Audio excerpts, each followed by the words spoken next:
It is up and running, yes. Chapter 2 of Bava Kamma. So in chapter 2 of Bava Kamma, we're continuing with the question of damages caused by animals. You may remember we've been talking about that. And now we're going to get into some more detail.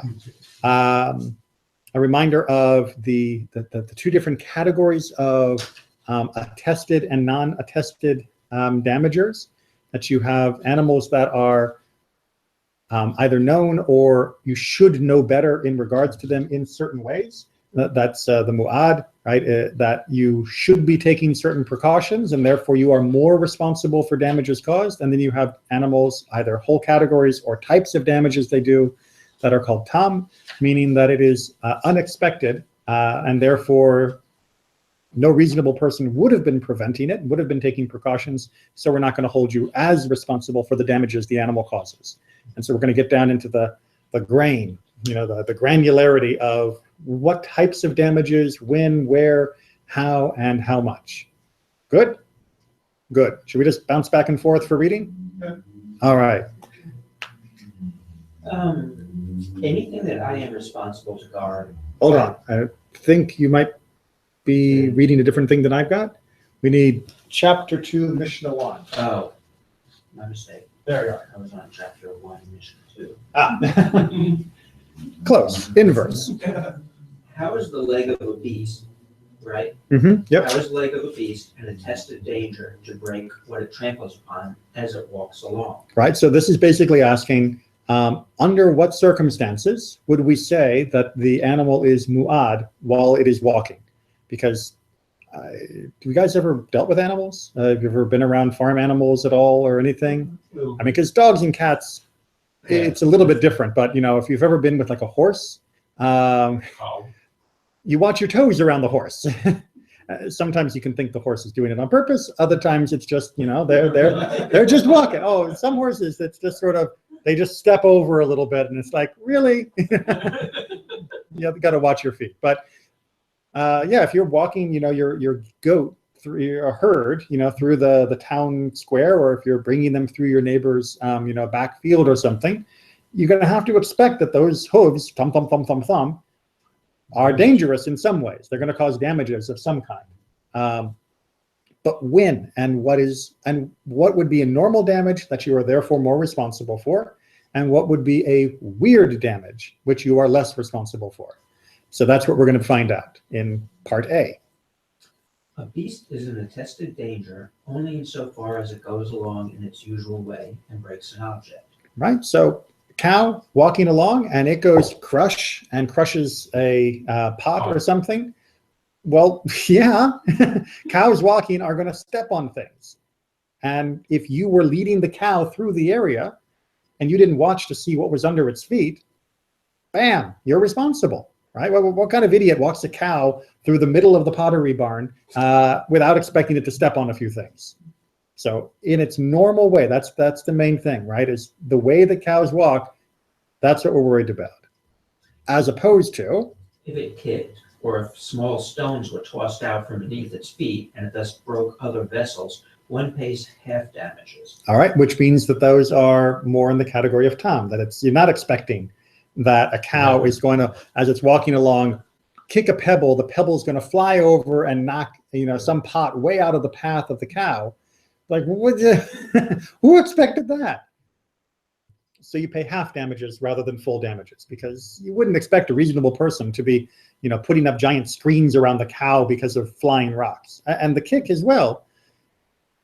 Horses sometimes kick, mules sometimes kick. Cows are not known for just kicking out in like some sort of attackish way. So if the cow is walking along and all of a sudden it goes boom and kicks out with its feet and hits something beyond its normal way, half damages, not full damages. Right? And obviously different animals that have different behavior, they would have a different ruling.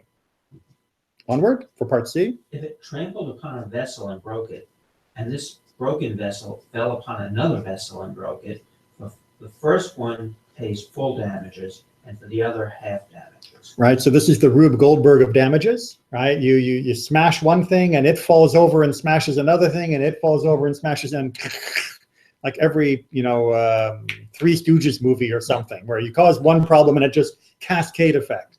Sure, the first one, if it was just walking normal and it broke it, full damages, you should have been more careful. But we don't expect you to anticipate the second and tertiary and the other outgoing effects that could have happened from that. So you're half damages on all of those other unforeseen consequences of the foreseen action. Make sense? Okay, part 2. Fowls, this is chickens and roosters, are an attested danger insofar as they go along in their usual way and break objects. All right, so if the chicken's just walking down the street and it causes some damage, then yeah, you're fully responsible for that. But if the fowl had its feet entangled, or if it was jumping and it therefore broke any vessel, one pays half damages. Right. But if the bird's weird, right? If it's jumping around in ways that birds don't normally jump around, then that's half damages. The feet entangled, for example, if you had it on a rope and it got loose and it's dragging the rope around, then that's half damages. That's not normal. Or if you were trying to catch it and it got loose and was breaking something, then that's not the normal thing that happens. Half damages. Make sense? Reasonable? Mm-hmm. All right, so if your pot got broken and someone said, oh, well, cows don't normally do that, so half damages, you'd be happy with that settlement? Yes. Would you? I mean, or would you say, wait, my pot is still broken. I don't care why your cow broke it. I don't care whether it's normal for cows to break or weird for cows to break that way. My pot is broken. I want a new pot. Why put the limit? I can see you just about ready to say something. Well, I'm going back for A, for example. Right. It's a danger if it goes along its usual way and breaks an object. Right. Why? To me, it's a danger if it goes along its unusual way. So it's not the danger, it's the attested danger. It's muad, right? That's the technical term that they're translating as attested. So what it means is everybody knows that cows cause certain damage when they're walking through the street. Because everybody knows that, you're responsible for taking precautions. Which means if it causes the damage anyway, your precautions were insufficient, and that means you're fully responsible. Right? A cow is dangerous? For objects? Yeah, if it walks in the street and you have pots, it might hit them. Right, so let me hold on. Fall from having the pots in the street. Well, no, I mean, the public domain is the public domain, although we're going to get into the question of my domain versus your property, and on the edge of the public domain or in the middle of the public, that actually is going to come up of who has what right of way in different areas. But if I'm taking my cow in generic through an area, and by the way cows normally walk, any reasonable person could predict the kind of damage they will do, then that damage you are responsible for. Because everybody knows that is the potential damage, which means you should be taking precautions, either take a different route or do something different for the cow to make sure it doesn't cause that damage. You wouldn't take a cow through somebody's field because it's going to trample the crops. Exactly. And if it tramples the crops, you can't say, ooh, who knew cows trample crops? It's like everybody knows. That's what they mean by attested. Okay. It means everybody knows this is a problem. That makes it dangerous in the sense that you should be taking safety precautions against it. Take another road. Take another road, maybe hobble the cow a little bit so its legs don't move so far. Whatever you do for cows, strap styrofoam to its feet. I don't know. I'm not a cowboy. But you should be doing something different to prevent the damage from being done.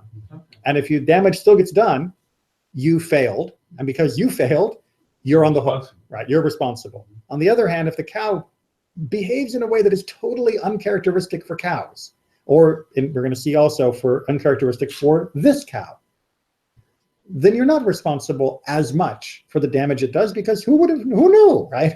Who knew cows did that? So the knowledge base of the community is very important here, of what the people know about the danger. So as we're going to see later on, first-time dangers have less responsibility than second, third, fourth, fifth. This thing's been happening every single time. So like Let's imagine a scenario where kids are playing baseball near your house, and one of the kids hits the ball and it flies through your window. Right? First time that happens, you probably say, oh, I was a kid once. I didn't realize I could hit a ball and that it would go that far and go through the window. After the 5th time, are you still going to be so forgiving of that kid? No. No, you're going to say, look. Be a little fans or something. Well, and even if you said for the first time, kid, you don't need to worry about it. I'll fix the window. After the 5th time that your window's been broken, you're like, that kid's paying full price for this window because by now he should know better. Well, if you have a community that should know better about cows and chickens and sheep and other types of animals that are walking around, then you're going to be mad when someone uses it in a way that they should have known better, that they will know causes the potential for damage. But it's the second half that I was asking about. What happens when it behaves in a really weird way, right? Someone was playing with a Nerf ball, and the Nerf ball caught on fire and, burnt down your barn. Who knew that Nerf balls were flammable, right? That's not the kind of thing that normally comes up. So half damages, but you'd probably be a little upset because your barn burnt down. And you want someone to pay for it because you didn't burn it down, and it wasn't burnt down by a lightning bolt. It was burnt down by someone who did something. That's the problem, right? And that's what this is trying to teach us, is that it's not negligence if it couldn't have been predicted.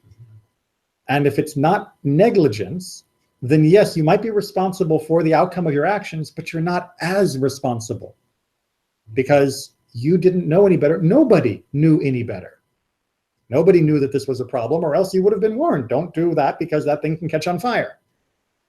So we remove the feeling of negligence, or at least that's the attempt, is to say the person wasn't negligent when they damaged it. Sometimes accidents are accidents. They're not negligence.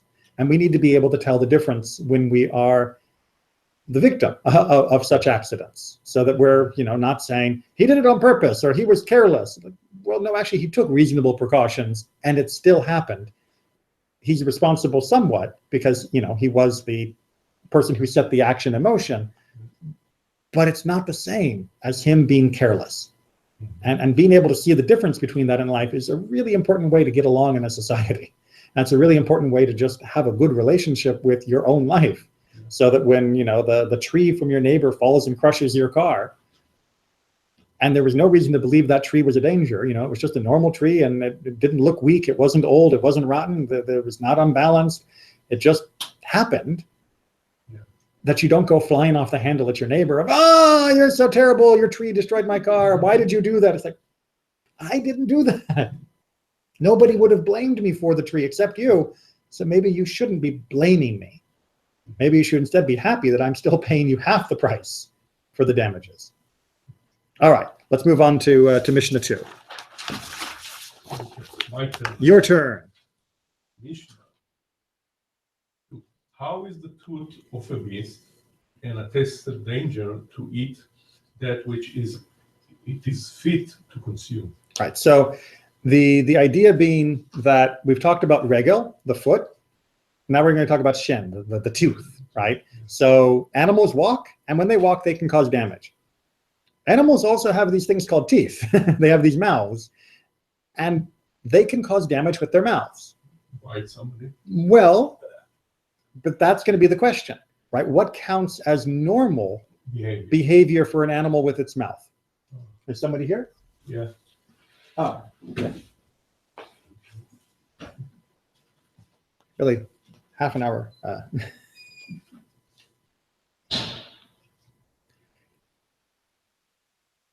Yeah, you have to figure out what is considered normal behavior of the animal.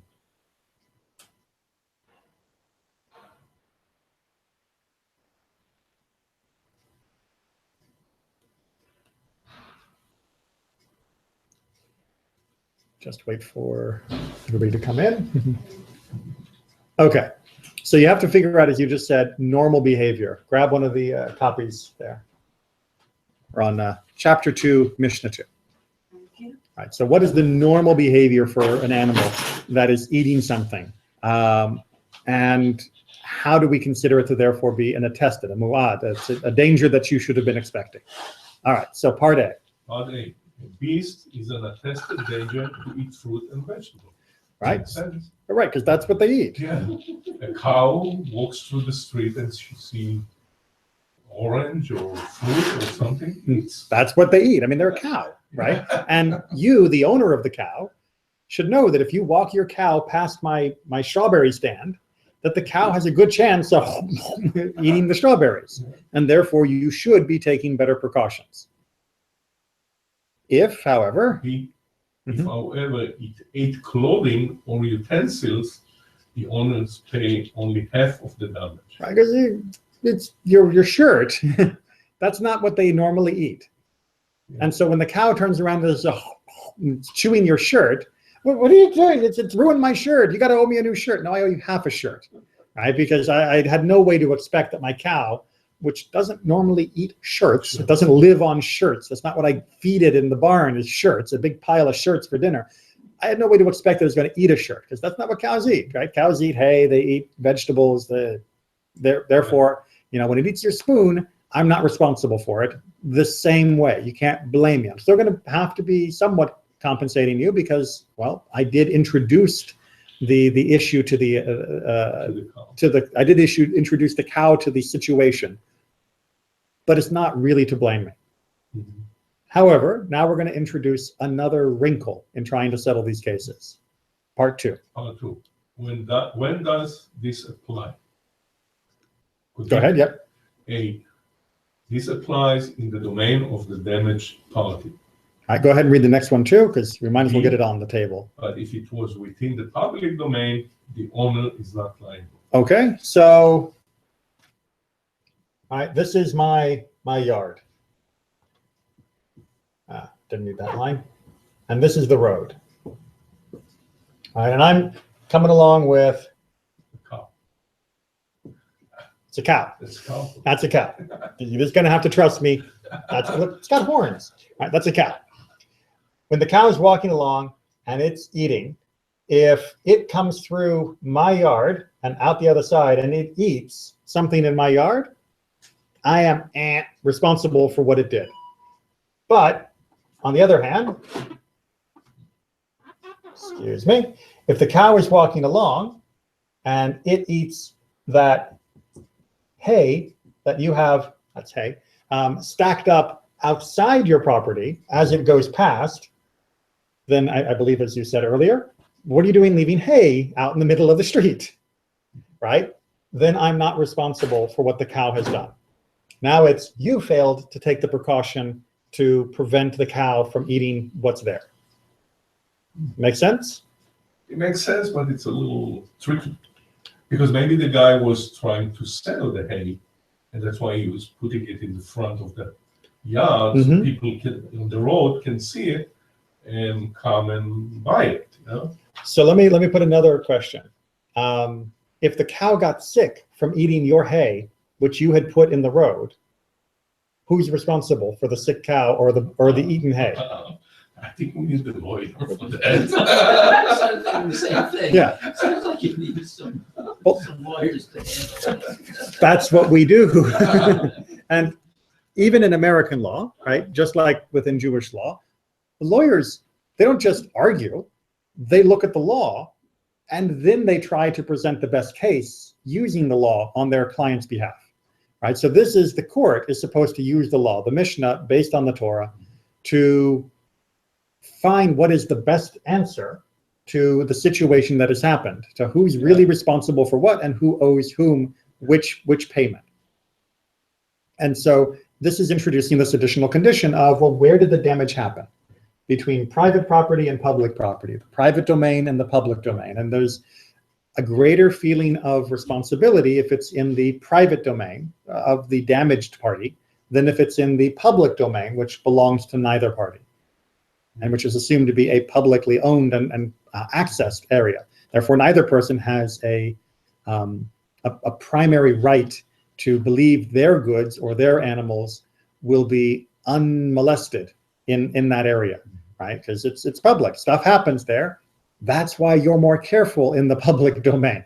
because you know that stuff could happen to you or him, because it's a whole mix of things happening, and you never really know what's likely to come walking down the street. Could be a cow, could be an elephant. Who knows?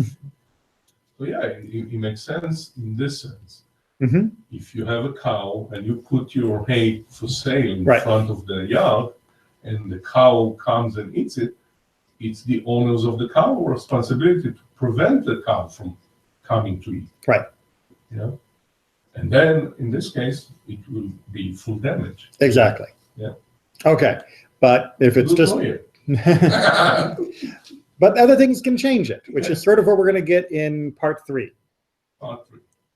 If the beast benefited, the owner pays what it benefited.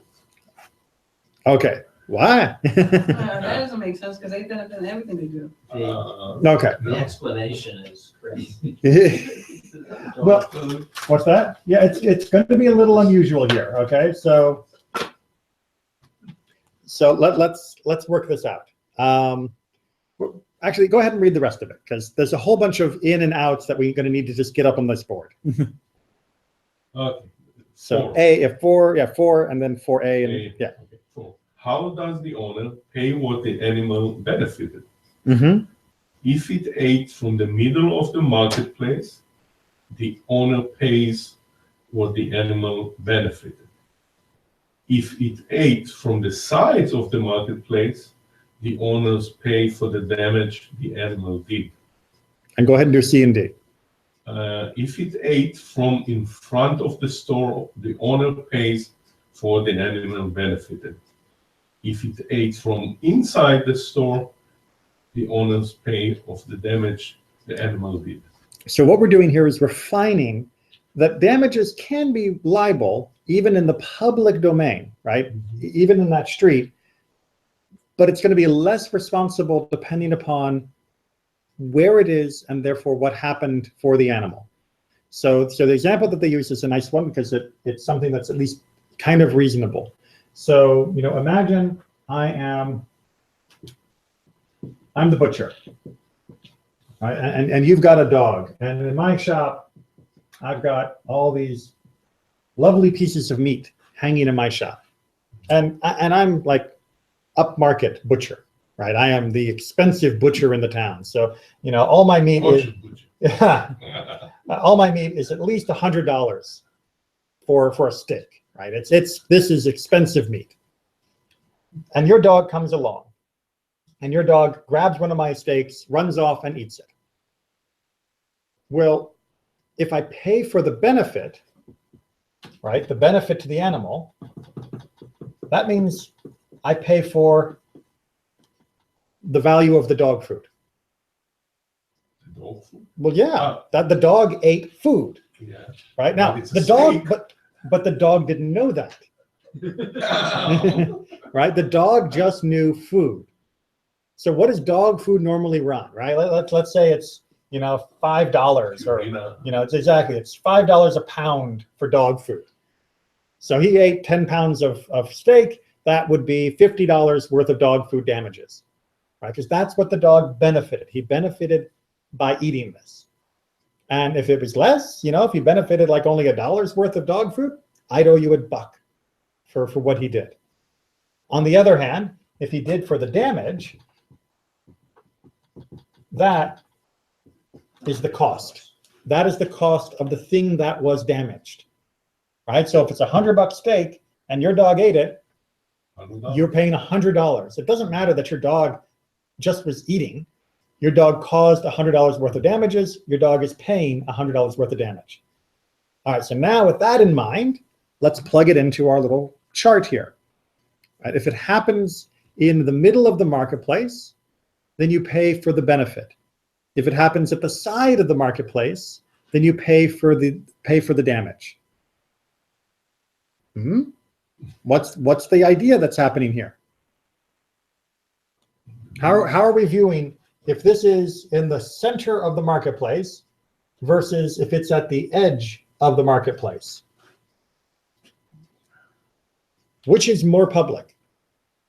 The one in the side. center. The center, right? And the center is more public, which means that both you, the store owner, and I have more responsibility because it's such a public zone. I mean, animals are going to be coming back and forth through this all the time. Why? I Why? would think the animals would be walking past it on the side. Through the marketplace? Where do you think I take my animals? If I want to take my animal and sell it at the stall, I've got to walk. If I want to sell my cow to the butcher, Okay. I got to walk my cow to the butcher. I just don't know the marketplace, okay. Right. So yes, and part of that is just we're used to marketplaces like the mall, where it's perfect and clean and absolutely spotless and immaculate, and there's security guards, and nobody's going to walk into the mall bringing their dog, let alone their cow. So we assume that things are safer in the mall than outside the mall. This is considering the marketplace to be a place of moving and pushing and shoving and all of the other things that happen in the marketplace. I mean, those of you who've been to Israel or any place that has a good shuk, you know, in the middle of the shuk is where you expect to be pushed. That's more busy and more likely to cause damages, which means if you're a shop owner, you've got to be more careful that your stuff isn't hanging out in the middle of the street, because somebody's going to walk by and just smack their head into the steak, and now it's on the dirt and you've lost something, but that's not their fault. And if their dog takes it, all right, fine, I'll pay you for what a dog ate, but I'm not going to pay you for the cost of the steak, because this is the middle of chaos, man. You can't expect nothing to happen if it's just out there. Yeah, because Rabbi Rubinger said in one of his classes that if you go to Israel, you'll always see Israel, their food markets outside. I mean, they have supermarkets too, but there are lots of open markets. Exactly. And the open markets are a little more chaotic than the supermarket. But I think I agree to some of this. Right. But in this case, the dog. Right. The dog is not walking free. It should be on a leash. And the owner see that the dog is trying to get to the steak. Okay. Should stop the dog. So now you're noticing how for every case, there's a, well, what if? And what if? And that's important. And that's what we're building here are a set of general principles that the random hypothetical that Rabbi Neely throws out, you can always change the outcome by adding a little variable here or a little variable there. And that's good. That's called actually following, proper law rather than thinking this is a computer, because it's not a computer. It's not if dog in center, then, benefit. Yeah. It's, well, what's the dog's case? Is the dog loose? Is the dog wild? Has the dog been doing this before? Is the dog on a leash? Was the guy paying attention to his dog? Did he let the dog off for a reason? Did the dog chew through his leash? Right? All of those different details can possibly change the outcome. Was the guy who had the steaks, was he going, hey dog, you want some steak? Hey dog, you want, oh no, you can't have it. Oh no. Was he teasing the dog? All right. I mean, all of those details can change the outcome. These are general principles that then the Beit Din would have to use as part of their assessment of the case. And that's why witnesses are important and all of that. All right. So then we can see the contrast, right? The sides of the marketplace, right? The outside of the shuk. Well, and the outside, that's where you generally consider things to be calmer. That's where you generally consider things to be safer. That's where you would not be as protective and watchful of your goods. And so if somebody causes damage out there, that's on you. That's on the damager more than it is on the owner of the damaged item. And so that means on the outside, you're going to be paying what an actual damages were, rather than just the dog food.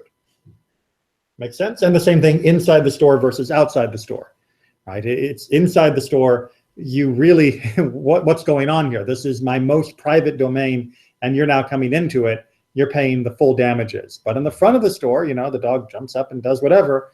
Well, that's the chaos zone. And the chaos zone, less predictable, less responsibility. Okay. Mishnah 3. Okay. If a dog or a goat jumped from a roof and broke vessels, I assume we mean pottery and not blood vessels. Yeah. The owner must pay full damages since they are attested dangers. All right. Now, if you don't know that goats will jump, you've never been around goats. I had a pet goat when I was young, and that thing could jump like you could not believe. We had 7-foot fences, and the goat was only this big. It could jump over the fence, no problem. It would jump. We'd get out. We'd be chasing it all over the yard. It would go out to the driveway. It would jump up on top of the cab of my grandfather's truck. It was just, yeah, incredible. So goats up on the roof, jumping down. And it doesn't have to be like, a 5-story building, just a 1-story building. It's a 10-foot drop, no problem, right?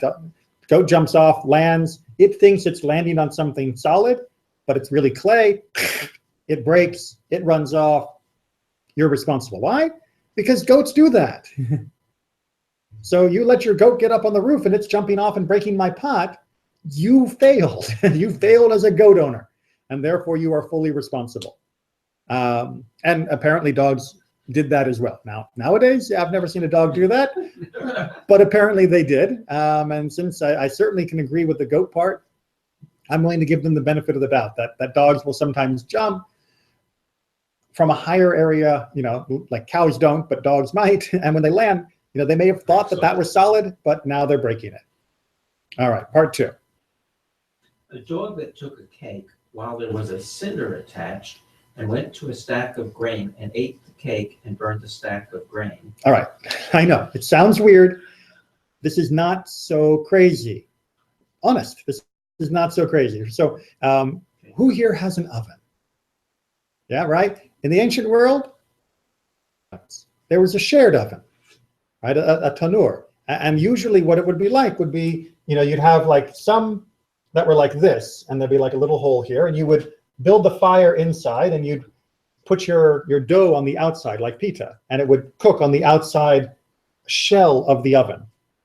But sometimes what you would do is you'd get your fire going inside, and then you'd push all of the hot coals to the side, and you'd put your cake, your bread, your loaf in the middle, and it would sit inside, getting all nice and hot from the embers. But I mean, let's be honest, you were shoving your food along the ash, and sometimes the extra hot sticks and embers and coals would get stuck to the dough. And when you took it out of the fire, you would have to knock them off, but a dog's not doing that. So the dog runs in, sees the bread, and goes, bites it, run. And while you're chasing it, it's got a little hot piece of wood burning still stuck in the dough, and it runs into the straw, and up goes the hay. Right. Well, maybe the dog lives. It's okay. But definitely the straw got burnt, or the grain got burnt. All right. So what do I have to pay? For the cake, the owner pays full damages. Right? Because dogs steal food. We know this. We talked about it before. And it's normal to think that, and therefore it's normal to protect it. And therefore, if you didn't, you're a failure as a dog owner. But for the stack of grain, the owner pays half damages. But you don't normally have to be careful about dogs spreading fire. That's not a normal precaution that we need to take. And since it's not a normal precaution, when it happened, that's not me failing. That's me going, I didn't know that was even possible, which is, I think, what you were all thinking when you first heard about a dog taking a cake with a bit of a ember stuck to it. Make sense? Very reasonable, I agree. Okay. Chapter 2, Mishnah 4. And we've been going around, so if you'd like to read, or you... Sure. Okay, so we're, which kind? Right in the middle. Oh, Mishnah, okay. Yeah. Number 1, what kind of animal is accounted harmless tam? And Tom. Tom. And which is a attested danger muad? Muad, right. So these are the terms we've been using back and forth, but now we're going to be moving into a different type of damage or such, because some animals, individual animals, can change between being muad and tam. For example, if they are the kind of animal that attacks people, right? Like a dog that bites. Right? Imagine you are over at a friend's house and you're petting their dog, and it suddenly goes ha and bites into you. Isn't the first thing you want to know, apart from ow, isn't the first thing you want to know is, does he bite everybody? Right? Did you know that he was a biter? And if you knew he was a biter, why didn't you warn me? And that's the question. Some dogs are biters, some dogs aren't. Some dogs have been perfectly peaceful their whole life and then all of a sudden bite. what's going on and who's responsible for what when. That's what we're dealing with. I used to go to my client's house to take care of an elderly lady. Mhm. And I swear, this little tiny dog would just jump on me and start biting me. Not intentionally, like play Right, biting. just gripping. Yeah, You know, but this dog doesn't realize how that hurts. it hurts. And so the owner is like, oh, he's just playing. And then I have to like look at him, like really look at him, like, you get your dog off me, because it really hurts. And that's a problem, especially like you said, every time you go, it's doing the same thing. That means the owner is more responsible, right? That is mu'ad. It's known as a biter. So let's see how this works. So keep reading. Part A. An attested danger and one that people have given testimony about that is damaged for 3 days. Right. So basically, if for 3 days people have been saying this ox, that's the classic example, has gored someone else, and then the next day, or another animal, right? And then the next day, this ox has gored another person, and the next day, this ox has gored another animal. Boom.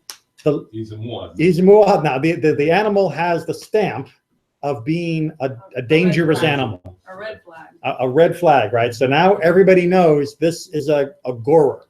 Especially the owner. Well, that's the point. The owner knows. The owner knows. And so The muad knows. on the 4th time that this happens, Damages. it is more damages, right? It's half damages before, but the 4th time it happens, it is full damages, because now everybody knows there was a pattern of behavior here. It's not just, oh, wow, he's never done that before. It's, yeah, he's done that 3 times already. Take care of your animal. And that's what they mean is happening here. And now, though, what happens if it stops? Does it ever go back? No. Well, keep reading. B, a harmless one is the one that has refrained from damage for 3 days. Right. So as we're going to see, this is Rabbi Yehuda's opinion, which is basically if for 3 consecutive days it stops and is no longer attacking people or other animals, now it's considered tam again. It's no longer considered dangerous. You know, maybe the animal was sick. Maybe the animal had something causing it pain. You know, the old lion with the thing in its paw, and that's why it was roaring, right? So for a short while it was dangerous, but then it completely stops and there's no other issue. Goes 3 days without being problematic, no problem. That's the opinion of Rabbi Yehuda. Go ahead and read part C. This is according to Rabbi Judah, yeah. Judah. Yehuda, and I know. I was trying to say it in Hebrew. And Rabbi Meir is going to. Rabbi Meir says an attested danger is one that people have given testimony about 3 times. Right. So he says it's not about 3 days, it's about 3 times. Mm-hmm. So if all 3 happen in one day, boom, right? It's muad immediately. And if it happens 4 times in one day, that 4th time you are fully responsible. So he takes out the issue of days and just goes number of times, that's all that matters. And the opposite. He's basically looks to me is that he's going back on that after 3 days the animal stopped doing it. Right. And it's clear it's tam again. Right. No. So if my pit bull kills somebody, I have to wait for 2 other witnesses, people to testify? Were you here 2 weeks ago when we first started? Right. So if we go back, hold on a second. Chapter 1, Mishnah 4. The wolf, the lion, the bear, the leopard, the panther, and the snake are all attested dangers. Right. So, and that's not a definitive. Right. That's not a definitive list, meaning that there are some animals that are considered to be dangerous from day one. Right. Panthers and bears. Right. And wolves. Right. And the rabbis in the Talmud also discuss certain types of dogs. Right. That there are certain types of dangerous dogs, vicious dogs, that are designed to be guard dogs. Okay. And they knew about those things. I mean, because they used them. And those types of animals, those types of guard dogs, if they bit somebody that wasn't, you know, coming in and trying to rob you, but just a regular passerby, then that's the same as if a wolf bit them or a lion bit them. Right? You're responsible for keeping the dangerous animal, and therefore you're responsible for the damage that it does. And so the question becomes, with certain modern breeds, are those considered to be more dangerous than others? And like a pit bull is an interesting case because pit bulls are not more likely to cause damage than other breeds, statistically, right? German Shepherds and Doberman Pinschers bite people on average more than pit bulls do. However, many people who get pit bulls get the breed because they want to make them seem vicious, right? They train the dogs to be, biters and snarling and all of that. So does that mean that the breed is dangerous, or the type of people who own the breed make them dangerous? What's missing here, though, is there's no consideration for the severity of the act. Eat your chicken, Mm-hmm. that's one thing. Okay, Right. maybe we need to get 3 different testimonies. Right. But if my dog eats your kid, I'm not waiting around for a second time For what? to be considered To be considered that the dog is now Why? dangerous. No, to be considered that the dog Why? is dangerous. Right. Right. Why? I mean, I'm not saying that you shouldn't be careful for your children, but why should we automatically assume that the owner, the second time it happens, is more responsible than the first? Because there's a precedent. There is a precedent, but what counts as a precedent? Does one previous action count as a precedent? Based on the severity of the crime, yes. Yes. You don't get a second chance in some Right. instances. Well, according to Torah, you do, right? And that's a difference, right? It's not saying that this crime is more severe than that crime, and therefore you move from being a known or an unknown danger to being a known danger immediately because you did a more dangerous thing. No, that the animal gets to be from an unknown danger to a known danger by repeatedly doing dangerous things, because otherwise it could have just been a weird incident, a one-off. Now, you may want to, if you're the owner of that animal, take extra precautions, and there's nothing that prohibits you from doing so. And I certainly know that if I was a dog owner or my dog had killed someone else, I would be much more careful on day 2. I wouldn't be waiting for the second incident as well. Mhm. But if I hadn't, what Mishnah is saying is that I'm not more responsible day 2 than I was day 1. Because the pattern of animals' behavior is unpredictable. I think I agree with Steve that Mhm. the severity of the case should make it different. If a dog killed somebody on the first time, Mhm. then it's a muad. You can't wait another 2 days to dog to kill another kid or another animal, and then now he's a muad. All right, so let's take the dog, because the dogs are, like I said, are debated in different parts already as being potentially like a wolf already. Your chicken kills somebody's kid. That's Have you seen a rooster? Like a real rooster with the spurs on the back of their legs? The real roosters have big spikes on the back of their legs. That's what we have cockfighting from, is they would fight, with those to kill other roosters to be top bird. So it's not impossible for a rooster to kill someone's kid, like someone's baby. The baby comes crawling into the rooster pen, and the rooster goes "Brrr," and runs over to it, and its legs are flying, and it cuts the kid, and the kid gets infection and dies. Is that now considered muad? This is the killer rooster? No, No. because the kid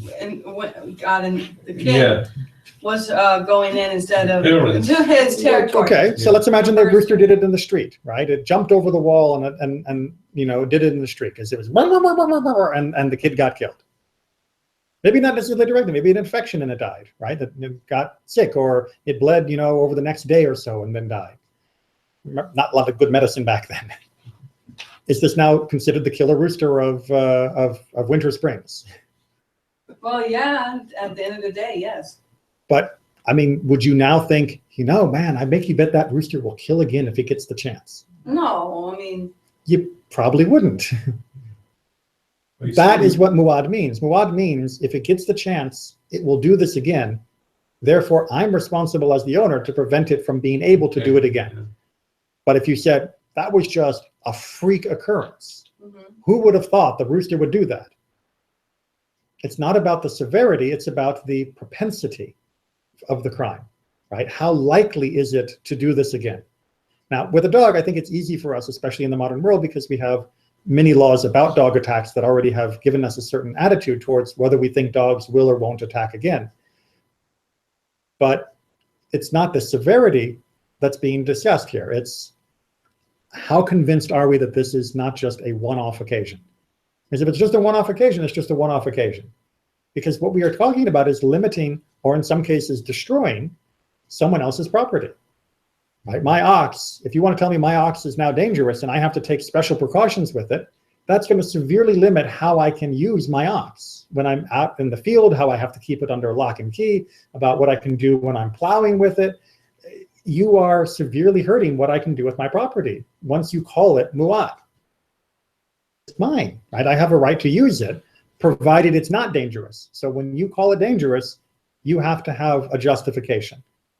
And just severity, the rabbi said that that's not what the Torah is talking about. What the Torah is talking about is the likelihood, right? If it's likely to cause damage, then yeah, I can tell you what to do with your property. And if it's not likely, even if the severity was there, but I'm not really convinced it's likely to happen again, who am I to tell you you can't use it? And so this is a very different way of looking at property rights than the modern American way of looking at property rights, right? We like property in America too, but we look at it with a slightly 45-degree tilt compared to the Torah. And that can perhaps make it a little difficult to read. But I just want to get Rabbi Meir's opinion about how an animal goes back to being normal, because it's going to play, I think, well into our conversation. A harmless one is a harmless one is one that children can touch and it will not gore. You want to know which cow is no longer dangerous? The one that a child touches. Bring your baby. Yeah. If your kid can reach up and stroke the dangerous bull's nose and the bull doesn't attack it, it's safe. That's quite a test. He's not advocating the test, but he's saying that would be proof, right? That if it is safe enough for a child to be around, then it's okay, which I think is going to some of what our own instinctual feelings are of animals and dangers around our family. We're most worried about our kids and what will happen with this wild animal. And they're saying, you're right. If you would feel safe with your kids being with it, and if you can see it interact with children in a safe way, then yeah, we can probably let our guard down a little bit regarding this animal. Well, Again, remember, letting your guard down a little bit doesn't mean you put your 9-month-old baby in with the bull. That's still not a good idea. I mean, But look at SeaWorld with all these children touching the dolphins, and all of a sudden, next thing you know, these dolphins turn on them. well, they're wild animals. I know they don't seem like wild animals sometimes, but wild animals do wild things. That's why they're called wild animals and why they live in the wild. It's some of the issues when people will try to get selfies with bears or bison in Yellowstone. They have a constant problem with this. People will go up to like a giant bison and say, "Look, let me get a picture with you," and it's bam. Or with an alligator. Yes, and this is saying that those animals are muad. And remember the number one principle: human beings are muad. Right? We are all. We are all considered to be forewarned, which is why when I, get mad and I punch someone, I can't say, "Oh, it's only the first time I've ever done that." No, you are absolutely fully responsible, even if you've been peaceful your whole life, the first time you slug someone. That's why the Torah has more rules for us. Yeah, we need them. But we also need them when interacting with the animal kingdom that belongs to someone else, because that is going to occasionally cause problems, but not always. And finding the balance between how much precaution is reasonable and how much isn't, given that animals were essential to the life of the ancient world, that was an important balance to find. You couldn't just say, keep all these wild goats out of our community. It's like, what am I going to eat? Where are you going to get your wool? I mean, we need animals around. Oh no, horses, they can bite people. We don't want horses in our city. And the merchants are going to travel how? So they had to find a balance. And this was the way they found their balance. And we've got a balance of time, so we are going to stop here. So we're in chapter 2, Mishnah 4, stop, and we'll pick up with Mishnah 5. And yeah, which has a wonderful example of the give and take logic. We've said a few times that most of the time in the Mishnah, it's just law, opinion, law, opinion. Sometimes they disagree, but not much. This is where we get he says, they say, he explains, they attack, and back and forth. So it's a little more dynamic. Next week.